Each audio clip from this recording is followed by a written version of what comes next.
পরিষ্কার কথা। আউল বলো, ফাউল বলো, বাউল বলো, আবুল বলো আর বাউল বলো, যাই বলো, বাউল অর্থ হইতে বাংলায়, আরবিতে হলো পেশাব রয়ে বাউল। আল বাউল বামানা পেশাব করা। তো নামটাই রাখছে এই ফালতু মার্কা নাম, এটার বলে। যাই হোক, অন্যান্য বিষয় নিয়ে এত লম্বা কথা বলতে চাই না, অন্য কোন কথা নিয়ে এত লম্বা কথা বলতে চাই না। কোন রাজনীতিবিদ রাজনীতির স্বার্থে যদি আমার আল্লাহর ইজ্জতের উপর আঘাত করতে চায়, সেই রাজনীতির দল বল সহ আমরা কাউকে ছাড় দিয়ে কথা বলি না। কোন প্রধানমন্ত্রী যদি, কোন রাষ্ট্রপতি, প্রধানমন্ত্রী যেই হোক, আমার আল্লাহর ইজ্জত নিয়ে যদি ছিনিমিনি খেলতে চায়, প্রধানমন্ত্রী রাষ্ট্রপতিকেও আমরা জিপ টেনে ছিঁড়ে ফেলবার হুমকি দিতে এক চুল পরিমাণ আমরা পরোয়া করি না।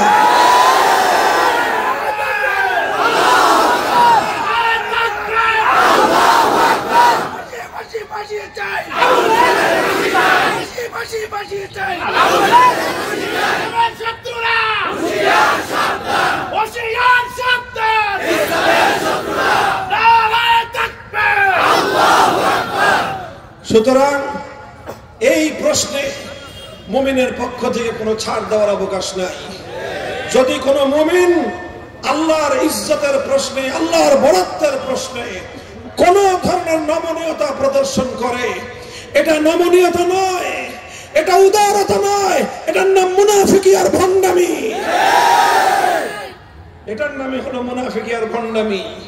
তুমি কার কিসের ব্যাপারে তুমি ছাড় দিতে বলো, উদারতা দেখাতে বলো? বাউলরা যদি বাউলামি করতে চায় করুক, সাবজেক্টের অভাব আছে? তোরে নিয়ে, তোর কাহিনী নিয়ে, তোর বাপ মা নিয়ে, তোর বউ বাল বাচ্চা নিয়ে তুই কাহিনী কর। আল্লাহ এবং তার রাসূলের ব্যাপারে চুল পরিমাণ কোন ধরনের কটূক্তি যে কোনো শিরোনামেই করা হোক না কেন, এটা আমাদের পরিষ্কার পয়গাম। রাষ্ট্রকেও বলে দিচ্ছি, প্রশাসনকেও বলে দিচ্ছি, রাজনৈতিক দলগুলোকে আমরা পরিষ্কার পয়গাম দিয়ে দিচ্ছি। রাজনীতি করতে করতে এত বেশি রাজনীতি করেন না যে ইমানের প্রশ্নে আপনার মধ্যে মুনাফিকি করার মতো চরিত্র এসে যায়। বিশেষ করে ওই সকল রাজনৈতিক ব্যক্তিবর্গ যারা বিসমিল্লাহির রহমানির রহিম বলে বাংলাদেশের মুসলমানদের কাছে জনপ্রিয়তা লাভ করেছিলেন, আল্লাহর উপর অবিচল আস্থা এবং বিশ্বাসের কথা বলে যারা দেশের মানুষের আস্থা কুড়িয়েছিলেন। আপনাদের নেতা মরহুম প্রেসিডেন্ট সাহেব, তিনি তো এই কথাগুলো বলে, আল্লাহর উপর অবিচল আস্থা এবং বিশ্বাসের কথা বলে আল্লাহর সম্মান বুলন্দ করেছেন। আপনি এখন সেই দলের নেতা হয়ে আপনি একটা আবুলের জন্য, তার জন্য মায়া কান্না কাঁদেন, অথচ তার অপবিত্র জীবনে আমার আল্লাহর মহান সম্মান এবং মর্যাদা ভুলুণ্ঠিত হয়েছে।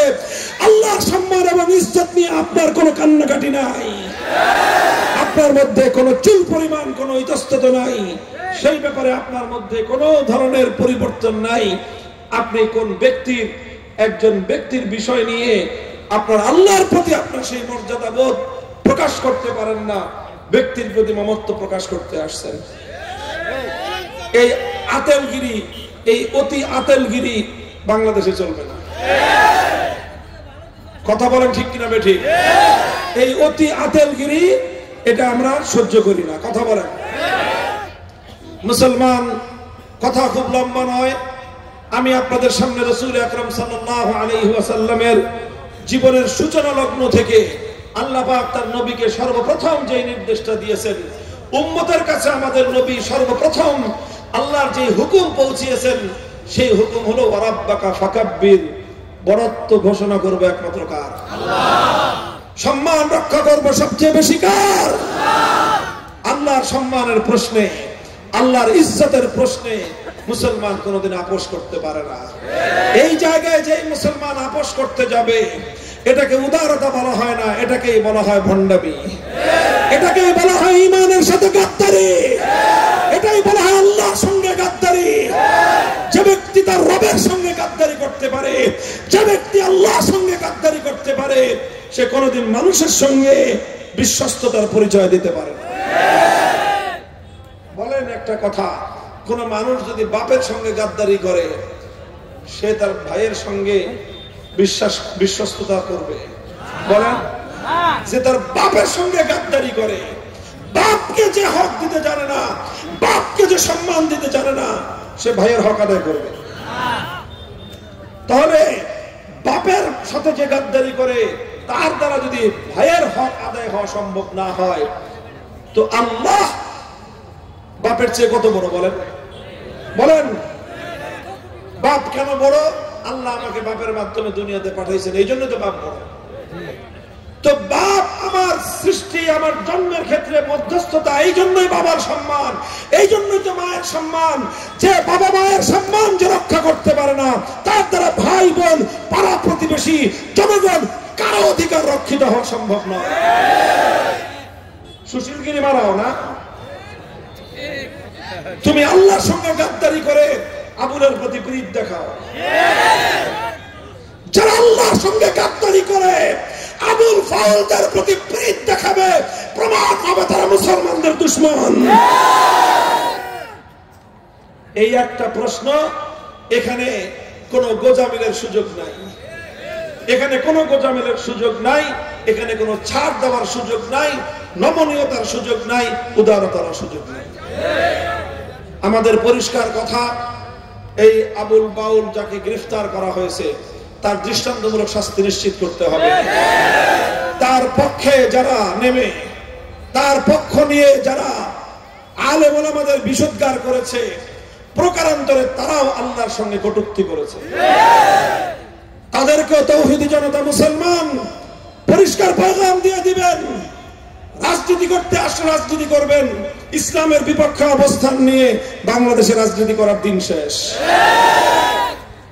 যদি ইসলামের বিপক্ষে অবস্থান নিতে হয়, অন্যদিকে চলে যান।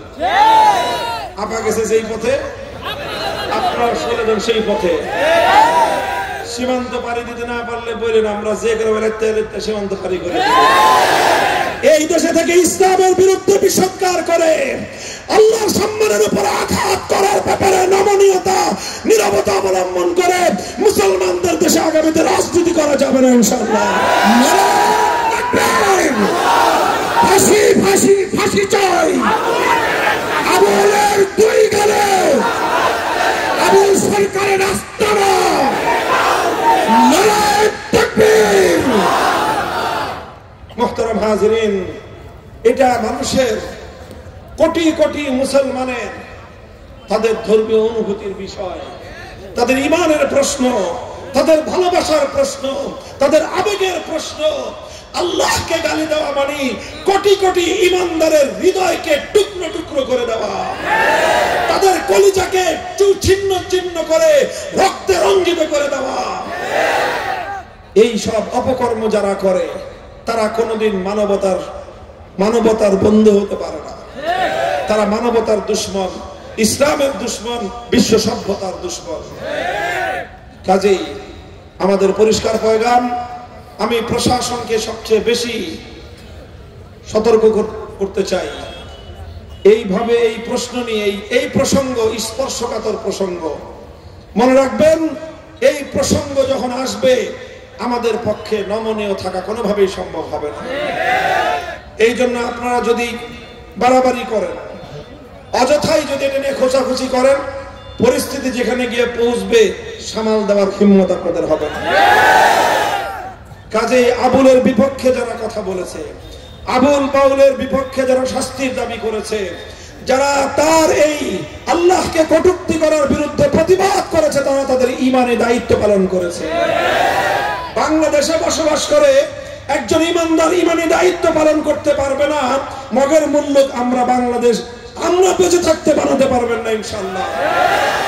যদি এই দেশটাকে ওই রকম মগের মূল্য বানাতে হয় যেখানে ঈমান নিয়ে বাঁচা যাবে না, আল্লাহর পক্ষে কথা বলে বাংলাদেশে থাকা যাবে না, সেই দিন আসতে হলে আমাদের বুকের উপর দিয়ে আগে বুলডোজার চালাতে হবে, আমাদের শাহাদাত আমাদের রক্ত দিয়ে আগে দেশকে ভাসাতে হবে। একজন ইমানদার জিন্দা থাকা অবস্থায় আল্লাহর ইজ্জতের প্রশ্নে কোন ধরনের এই ধরনের অকার্যকলাপ, ইসলাম বিরোধী অপতৎপরতা রাষ্ট্র প্রশাসন কারো পক্ষ থেকে আসবে নীরব থাকবো না আমরা। আমি আপনাদের কাছে বলে যাচ্ছি, ইনশাআল্লাহ আমরা বাংলাদেশের আলেম সমাজ যে যে মাসলাকের হই, যার রাজনীতি যেটাই হোক না কেন, এমনকি যার ফেকা যেটাই হোক না কেন, সে সুন্নি হোক, সে দেওবন্দি হোক, সে বেরেলভি হোক, সে আপনার আহলে হাদিস হোক, সে জামাতে ইসলামী হোক, সে হেফাজতে ইসলাম হোক, সে জমিয়ত উলামা ইসলাম হোক, সে খেলাফত মজলিস হোক, সে ইসলামী আন্দোলন হোক, বাংলাদেশ খেলাফত মজলিস হোক, নিজামী ইসলাম হোক, আমরা অন্যান্য বিষয়ে আমাদের ছোটখাটো বিভিন্ন ধরনের মতপার্থক্য থাকতে পারে, কিন্তু আবুল বাউল যেই ঘৃণ্য ধৃষ্টতাপূর্ণ আচরণ আল্লাহর ইজ্জতের সাথে করেছে, এই প্রশ্নে বাংলাদেশের কোনো ইমানদারের দ্বিমত নাই। যারা দ্বিমত করবেন হুঁশিয়ার হয়ে করবেন। প্রশাসন এই বিষয়ে যদি আবুলের পক্ষ নিয়ে ধর্মপ্রাণ মুসলমানদের বিপক্ষে কোনো পদক্ষেপ নেন, যদি এই বিষয়ে কোনো পদক্ষেপ নেন, উদ্ভূত পরিস্থিতির জন্য আপনাদেরকে দায় গ্রহণ করতে হবে। আলেম ওলামাদেরকে, আলেম ওলামারা পরিষ্কার আমরা জানি তাদের দ্বারা কখনো কোনো সীমা লঙ্ঘন এই ব্যাপারে হয় না। কাজে এই জন্য তৌহিদি জনতা ইমানি দায়িত্ব পালন করতে গিয়ে মামলার শিকার হবে। এটা কি হাসিনার ফেসিবাদী আমল পাইছেন না এটা ভারতের রামরাজত্ব পাইছেন? পরিষ্কার কথা, আমরা অন্য কোন ধর্ম প্রণেতা, অন্য কোন ধর্মগুরুর অসম্মানে আমরা আঘাত করতে চাই না এবং আমরা করতেও দেই না। কোন মুসলমান হিন্দু ধর্মকে নিয়ে, হিন্দু ধর্মের কোন ধর্মীয় সম্মানজনক কোন বিষয় নিয়ে কটূক্তি করতে পারে না, আমরা দেই না। আলেম ওলামা এটা সহ্য, এটাকে সমর্থন করেন না। বৌদ্ধ ধর্মের সম্মানজনক কোন প্রতীক নিয়ে কোন মুসলমানকে আমরা কটূক্তি করতে দেই না। খ্রিস্টানদের কোন সম্মান, ধর্মীয় কোন সম্মানজনক কোন বিষয় নিয়ে উপহাস করার, বিষোদ্গার করার কোন সুযোগ আলেম ওলামারা মুসলমানদেরকে দেয় না। তাহলে কি মুসলমান এবং ইসলাম লাওয়ারিস হয়ে গেল বাংলাদেশে? কাজেই যেই মামলা দায়ের করা হয়েছে, আমরা প্রশাসনকে বলবো যে আপনারা এই মামলা দ্রুত প্রত্যাহার করার ব্যবস্থা করেন।